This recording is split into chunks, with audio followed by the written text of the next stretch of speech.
Declare नहीं किया और अपना खाना भी घर से लेके आते थे वजीर आजम हाउस में। 3 कैंप ऑफिस पहले दिन ही नए वजीर आजम ने डिक्लेयर कर दिया।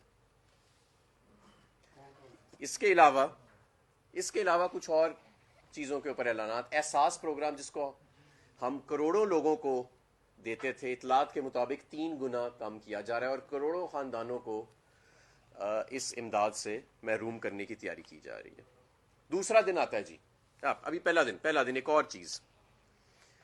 जब हमारे जो लोटे कुछ हमसे छोड़ के गए हुए हैं, उन्हें उनके हलके के लोगों ने एक 5 स्टार होटल में जब अपने मुंतखब अराकीन से ये एक जायज़ सवाल पूछा कि आपको हमने इमरान खान के नाम पे वोट दिया, आपको तो हम जानते भी नहीं थे, आप हमारे वोट के साथ कैसे बेवफाई कर गए, तो उस पे 3-4 लोगों ने पुरतशद्दुद हमला किया और उस बुजुर्ग शहरी के ऊपर पुरतशद्दुद हमला किया। तो मैं समझता हूं कि ये सिर्फ पहले दिन की रिपोर्ट। आए जी दूसरे दिन के ऊपर आते हैं। घी की कीमत में 10 रुपए किलो इजाफा दूसरे दिन, और सेहत इंसाफ कार्ड को खत्म करने की तैयारियां शुरू। यानी कि हमने एक ऐसा प्रोग्राम दिया कि आप सब लोग जो यहां बैठे हैं, जो सब लोग यहां सुन रहे हैं, हर घराना 10 लाख रुपए तक का मुफ्त इलाज का मुस्तहिक होगा। मुसीबत किसी भी वक्त आ सकती है इंसान पे। और एक यूनिवर्सल हेल्थ इंश्योरेंस का प्रोग्राम दिया जिसकी पूरी दुनिया में तारीफ की गई।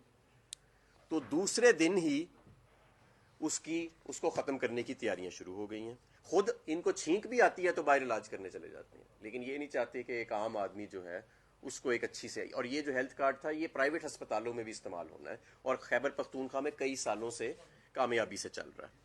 3200 सिक्योरिटी पर्सनल अपने मुख्तलिफ रिहाइश गाहों पर डिप्लॉय कर दिए गए।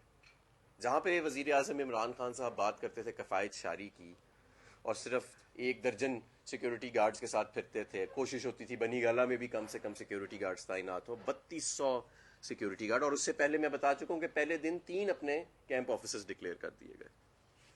पंजाब हुकूमत में जो हमारे चंद वजारत आला के उम्मीदवार नाराज होने पे गए थे कि मुझे क्यों वजीर आला नहीं बनाया, अब इतलात आ रही हैं कि वहां उन पर भी तशद्दुद शुरू हो गया और वहां पे हाथापाई की रिपोर्ट्स आ रही हैं और शदीद इख्तलाफात की रिपोर्ट्स आ रही हैं।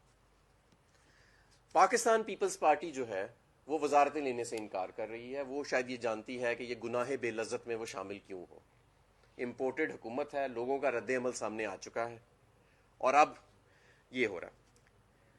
अमेरिका ने डू मोर का मुतालबा कर दिया अपनी ही हुकूमत से, अपनी ही नॉमिनेटेड हुकूमत से डू मोर का मुतालबा कर दिया। ये अभी सिर्फ 2 दिन गुजरे हैं और ये मंजर जो है ये मैं आपके सामने पेश कर रहा हूं। अब मैं आता हूं मईशत की तरफ। हमने इस मईशत को, जिसको ये तबाह करके गए थे, बड़े सख्त फैसले करके, बड़े इन्होंने हम पे जुमले कसे जब हम वो सख्त फैसले कर रहे थे, हमने इसको ठीक राह पे लेके आए। आज जो इंटरनेशनल क्रेडिट रेटिंग एजेंसीज हैं उन्होंने पाकिस्तान को अपग्रेड किया हुआ है। मुस्लिम लीग नून के दौर से, इनके दौर में डाउनग्रेड था, आज अपग्रेड है। इन्होंने कहा जी बजट खसारा इतने 1000 अरब हो गया। और भाई बजट खसारे को आप परसेंटेज ऑफ जीडीपी में देखते हैं। आप जब छोड़ के गए थे तो 6.6% बजट खसारा था। इस साल 6% के करीब होएगा, 6% या 6.2% के करीब होएगा। अपने आपके दौर से कहीं कम होएगा। रेवेन्यू टारगेट, टैक्स महसूलात जो हैं वो टारगेट से आगे जा रही हैं। करंट अकाउंट आप 20 अरब डॉलर का छोड़ के गए थे, इस महंगी कीमत के दौरान भी अभी वो सिर्फ 12 अरब डॉलर है, 15 अरब डॉलर से नहीं बढ़ेगा और नीचे जा रहा है, हर महीने नीचे जा रहा है। आपने ज़र मुबादला के ज़खायर कितने छोड़े थे? नून लीग जब गई थी तो जो नेट स्टेट बैंक के रिजर्व्स हैं वो 9 अरब डॉलर थे, और वो 9 अरब डॉलर भी नहीं थे, वो सारे शॉर्ट टर्म स्वैप्स थे, वो कर्जे पे लिए हुए थे। वो हमें शॉर्ट टर्म स्वैप्स वापस उसकी अदायगी करनी पड़ी थी। 4 मार्च को स्टेट बैंक के नेट रिजर्व जो थे वो 16 अरब डॉलर थे लिक्विड। और उसके बाद चाइना का एक रोल ओवर हुआ जो अभी पेंडिंग है और मेरा ख्याल है 5 दिनों में मुकम्मल हो जाएगा, जिसकी वजह से 3 अरब डॉलर की कमी आई और रिकोडिक जो है उसकी हमने 900 मिलियन डॉलर की पेमेंट की। तो ये 4 अरब डॉलर की कमी आई, जिसमें से 3 अरब डॉलर आपको चंद दिन में वापस मिल जाएंगे, क्योंकि उस रोल ओवर का चाइना से हम बंदोबस्त करके गए हैं। तो इस वक्त 11 अरब डॉलर है, लेकिन एक्चुअली ये 14-15 अरब डॉलर चंद दिनों में हो जाएंगे रिजर्व्स। आप 9 अरब डॉलर के रिजर्व्स छोड़ के गए थे, वो भी मांगे तांगे के, यानी शॉर्ट टर्म उसके ऊपर। ये दूसरा कंसेक्यूटिव ईयर है। स्टेट बैंक की भी अभी तक यही प्रोजेक्शन है और हमारी भी यही प्रोजेक्शन है कि 5.5% से ग्रोथ रेट ज्यादा होएगा। आपने अपने आखिरी साल में जाके 5.5% अचीव किया था, हमने पिछले साल भी 5.5% अचीव किया, इस साल भी हम 5.5% की प्रोजेक्शन है हमारी, अगर आपने इस मामले को खराब ना किया तो। बड़े बड़े पैमाने पे जो सनत है वो 8% सालाना के हिसाब से ग्रो कर रही है। तो ये वो सूरत हाल है, और मैं इनसे कहता हूं कि अगर नहीं संभाला जा रहा, अगर नहीं समझ है, क्योंकि मुझे मालूम है कि आपने सिर्फ 3.5 साल पिछले नंबरों के साथ खेल के लोगों को गुमराह करने की कोशिश की है, समझ कम थी, तो बराए मेहरबानी आम इंतखाबात होने दें। हमें इस नहज पे ना लेके आए कि आवाम बाहर खड़ी हो और आप फिर खुद अपनी असम्बलियां तहलील करने पे मजबूर हो। हमें यह मालूम है कि आपके इस वक्त आपको वजीर नहीं मिल रहे, लोग पब्लिक का रद्द अमल देख के आपके एलाइज भी घबराए पड़े हैं और वो कहते हैं कि हम इस गुनाह बेलज़्ज़त में आपके साथ शिरकत नहीं करेंगे। तो अब ये मईशत का राग लोगों को ना समझाएं। पहले ही आप पहले 2 दिनों में, पहले तो आपने मार्च से, क्योंकि आपको याद होगा कि जब ये मार्च में इन्होंने एक सियासी हैजानी कैफियत पैदा की, वोट ऑफ नो कॉन्फिडेंस लाए और सडनली एक बैरूनी साजिश के जरिए ये सिलसिला शुरू हुआ, तो मईशत को नुकसान पहुंचना शुरू हो गया था। लेकिन अभी भी सिलसिले को बचाया जा सकता है। मार्केट्स को सर्टेनिटी चाहिए, फौरी तौर पे इंतखाबात की तरफ जाएं। इनसे नहीं संभाला जाना, मैं वाजे आपको बता रहा हूं, इनसे नहीं संभाला जाना। इन्होंने पहले भी मईशत को दिवालिये के ये करीब लेके गए थे, और अभी भी जो मैंने आपको पहले 2 दिन में इनकी कारकर्दगी दिखाई है, ये इनके बस का काम नहीं है। इस वक्त एक ऐसी हुकूमत की पाकिस्तान में जरूरत है जिसकी अवाम को हमायत हो, जो अवाम से बातचीत कर सके। जो अभी मुल्क के वजीर आजम बने हैं, इनको तो वजीर आजम बनने के लिए किसी ने वोट नहीं दिया था। इनके पास तो सिर्फ 85 सीटें हैं 350 में से। इनके साथ जो लोग आके जुड़े हैं वो इनके कोई फिक्री, उनके आपस में नहीं मिलती, सोच नहीं मिलती कोई। ये तो बैरूनी कुव्वतों के जरिए आपस में आके मिले हैं। और अवाम का रद्द अमल जो है वो हर हफ्ते को अब आपको नजर आएगा इंशाल्लाह। हर हफ्ते की शाम इशा की नमाज के बाद, जिस तरह हम पिछली दफा अवाम खुद निकली थी, आज हम अवाम से अपील कर रहे हैं कि हर हफ्ते को शाम को आप निकलेंगे, अवाम में हम सब आपके साथ शामिल होएंगे और हम अपनी आज़ादी को वापस लेंगे। हम इस बैरूनी अगर आज हम ना बाहर निकले तो ये ना मईशत बच सकेगी, जो ये इकदामात उठा रहे हैं, लोगों से वेलफेयर की स्कीमें ख़त्म कर रहे हैं। हमने ये जो हुकूमत की है, हमने आम लोगों के लिए किया, हमने एहसास प्रोग्राम किया, हमने पनागाहों का जाल बिछाया, हमने इंसाफ सेहत कार्ड लॉन्च किया, हमने 5 रुपए बिजली की यूनिट में कमी की, हमने पेट्रोल और डीजल की कीमतें कम की, हमने मईशत को तरक्की दी। ये सब कुछ तबाह हो जाएगा। और आइंदा अगर हम इस वक्त ना निकले, आइंदा एक फ़ोन कॉल पर यहाँ पे हुकूमतें बदल जाया करेंगी। इसलिए ये हमारे मुल्क की सॉवरेनिटी का सवाल है, और मुझे बड़ी खुशी है कि अवाम खड़ी हो गई है और इंशाल्लाह ताला ऐसे खड़ी रहेगी। मैं अब गुजारिश करूंगा फवाद चौधरी साहब से कि वो बिस्मिल्लाह।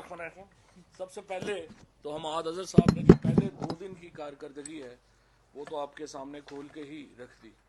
देखिए, पाकिस्तान में विकी लीक्स जो हैं वो आई 2008 में और बाद में एक सिलसिला चलता रहा। अगर आप विकी लीक्स को देखेंगे तो भी आपको एहसास होगा कि किस तरह से मौलाना फजलुर रहमान ने और शहबाज शरीफ ने, नवाज शरीफ ने और आसिफ जरदारी ने मुख्तलिफ मौक़ों के ऊपर अपनी खिदमात पेश की अमरीका को कि अगर आप हमें बना दें तो हम पाकिस्तान को ऐसा करेंगे। उस वक़्त इमरान खान ने मर्ज हुए और एक ऐसी ताकत, अवामी ताकत उठ खड़ी हुई जिसके नतीजे में पाकिस्तान में एक अवामी हुकूमत कायम हुई। बदकिस्मती से जो सिलसिला 2008 से 2010 में विकी लीक्स में आया था, हमने देखा है कि वो अब रिपीट हुआ। और ये ख़त जिसके ज़रिए पाकिस्तान में एक गैर मुल्की ताकत ने फैसला किया कि पाकिस्तान की मुंतखब हुकूमत को बदल के एक अपनी डमी हुकूमत लगा दी जाए, वो ख़त अब पाकिस्तान के तमाम अहम इदारों के पास है। कासिम सूरी साहब ने कल वो चीफ जस्टिस पाकिस्तान को भेजा है। सबसे अहम बात यह है कि चीफ जस्टिस पाकिस्तान चाहे रात को अदालत लगाएं चाहे दिन को अदालत लगाएं, लेकिन एक मजबूत कमीशन बनना चाहिए जो इस ख़त के ऊपर तहकीकात करे। ये तहकीकात होनी चाहिए कि ये ख़त जो जिस तरीके से आया, एक ऑफिशियल लेटर, उसके हैंडलर्स कौन थे, कौन कौन लोग जो थे वो पाकिस्तान में मुलव्वस थे, लंदन में किसकी मुलाकातें हुई। तकरीबन 1275 एकड़ मुरब्बा फॉर्म के ऊपर अमेरिका, मिड वेस्ट अमेरिका में एक पाकिस्तान के बड़े पॉलिटिकल लीडर 9 दिन मुकीम रहे। वहाँ पे उनकी किस किस से मुलाकातें हुई, क्या साजिश कब शुरू हुई, कैसे एग्जीक्यूट हुई और कैसे यहाँ तक मामलात पहुँचे, ये एक बहुत अहम है कि ये एक कमीशन बने और इस कमीशन की जो फैक्ट्स हैं वो अवाम के सामने आए, क्योंकि जिस तरह हमाद ने कहा, अगर हम इस साजिश के पीछे हमारे इदारों ने, ख़ुसूसन सुप्रीम कोर्ट ऑफ पाकिस्तान ने, अगर इसकी एक जामे तहकीकात नहीं की तो मैं ये समझता हूँ ये पाकिस्तान के अवाम के साथ एक बहुत बड़ा धोखा होगा और पाकिस्तान के आइन के साथ एक खिलवाड़ होगा। सो सबसे अहम यह है कि सुप्रीम कोर्ट इसकी तहकीकात जो है वो फौरी तौर के ऊपर शुरू करे और कल से ही इसके ऊपर एक ऐसा कमीशन बनाया जाए। शहबाज शरीफ साहब तो कह रहे हैं कि आप मेरी ही कमेटी में लेके आएँ, यानी बने हैं अहले हवस मुद्दई भी मुनसफ भी, कि मैं ही फैसला करूंगा कि मैं जिस साजिश में शरीक था वो साजिश थी या नहीं थी। आप होते कौन हैं? आप एक डमी प्राइम मिनिस्टर हैं पाकिस्तान के, जो पाकिस्तान के ऊपर जितने दिन मुसल्लत रहेगा पाकिस्तान की सिक्योरिटी खतरे में रहेगी। पाकिस्तान की इस वक्त सिक्योरिटी, पाकिस्तान के इस वक्त जो मामलात हैं, बड़ी बदकिस्मती ये है कि वो एक बड़ी आलमी साजिश के नतीजे में इस वक्त एक्सपोज्ड है और हम समझते हैं कि इसको वापस लाना बड़ा ज़रूरी है। मैं यहाँ पाकिस्तान के अवाम को सलाम पेश करना चाहता हूँ, जिस तरह से उन्होंने रद्द अमल दिया है, जिस तरीके से कभी पाकिस्तान में कभी हुआ है कि एक ट्वीट के ऊपर इमरान खान ने तो वीडियो पैगाम भी नहीं दिया था, सिर्फ एक ट्वीट के ऊपर पाकिस्तान में करोड़ों लोग हर गांव से, हर ज़िले से, हर तहसील में बाहर निकले और अब इंशाल्लाह हर हफ्ते को पाकिस्तान के अवाम बाहर निकलेंगे और अल्टीमेटली ये मुल्क जो है उसको नए इंतखाबात तक लेके जाना हमारी मंजिल है। आप आज लेके जाएं, आप 100 प्याज और 100 छितर खा के जाना चाहते हैं इलेक्शन की तरफ, आपकी मर्जी है। हम चाह रहे हैं कि आप उसके बगैर ले जाएं। अगर आप नहीं जाएंगे, ये पाकिस्तान में मौजूदा हुकूमत को हम चाहें तो हम कल इस्लामाबाद ब्लॉक कर दें। आज इमरान खान की एक कॉल के ऊपर पूरा पाकिस्तान ब्लॉक हो सकता है, लेकिन हम जानबूझकर इस तरफ नहीं जा रहे, हम तसादुम की तरफ नहीं बढ़ना चाह रहे।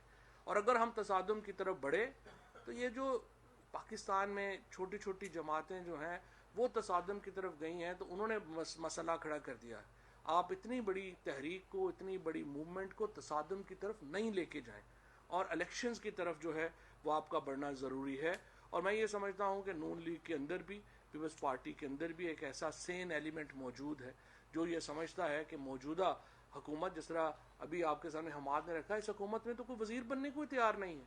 हर आदमी जान छुड़ा रहा है कि ये कौन जो है वो, मैं यहाँ पे 3 हफ्तों के लिए वजीर बन जाऊंगा, सारा बेइज्जत हो जाऊंगा। आपका कोई पार्टी इस वक्त इस हुकूमत में शामिल होने को तैयार नहीं है और अगर होगी वो भी बेइज्जत होगी।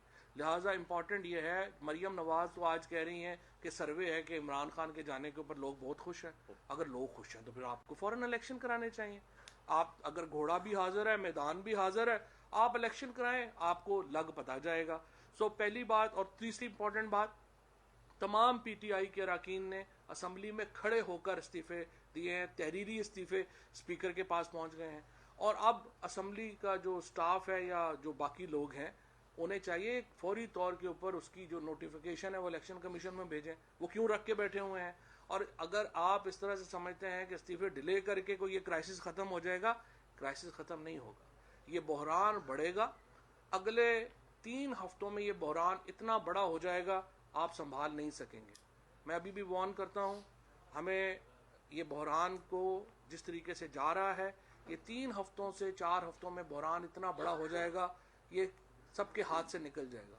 इसलिए हमें इस पर फौरी तौर के ऊपर एक इलेक्शंस की तरफ बढ़ना चाहिए और जल्द अज जल्द इलेक्शन जो है वो अनाउंस करें। वाचर साहब, अभी जो लेटर आया था उसके अंदर तो लिखा था अगर अपने इत्मीनान की तहरीक कामयाब हो जाती है तो वो पाकिस्तान को फैसिलिटेट करेंगे। आज दफ्तर खारजा ने बाकायदा तौर पर इंडिया और अमेरिका की जानब से जो पाकिस्तान के खिलाफ स्टेटमेंट दी गई है टेररिज्म के हवाले से, बाकी उसको कंडेम किया है दफ्तर खारजा ने, क्या कहेंगे? ऑल विल बी फॉरगिवन कहा गया था, ऑल विल बी फॉरगिवन। अगर जो नया सेटअप आता है तो ऑल विल बी फॉरगिवन। अब हम देखते हैं IMF के प्रोग्राम को देखेंगे, हम देखते हैं कि जो फैटफ है उसमें हम जो है वो देखते हैं। अभी हम देखते हैं कि आगे सिचुएशन जो है वो कैसे बढ़ती है, हम इस पे गहरी नज़र रखे हुए हैं। देखें, इंडिया के जो वजीर खारजा थे उन्होंने कहा कि हम पे एतराज़ ना किया जाए कि हम जो तेल खरीद रहे हैं बैरूनी दुनिया से, क्योंकि जितना हम तेल खरीद रहे हैं इतना तो यूरोप एक दोपहर को खरीद लेता है।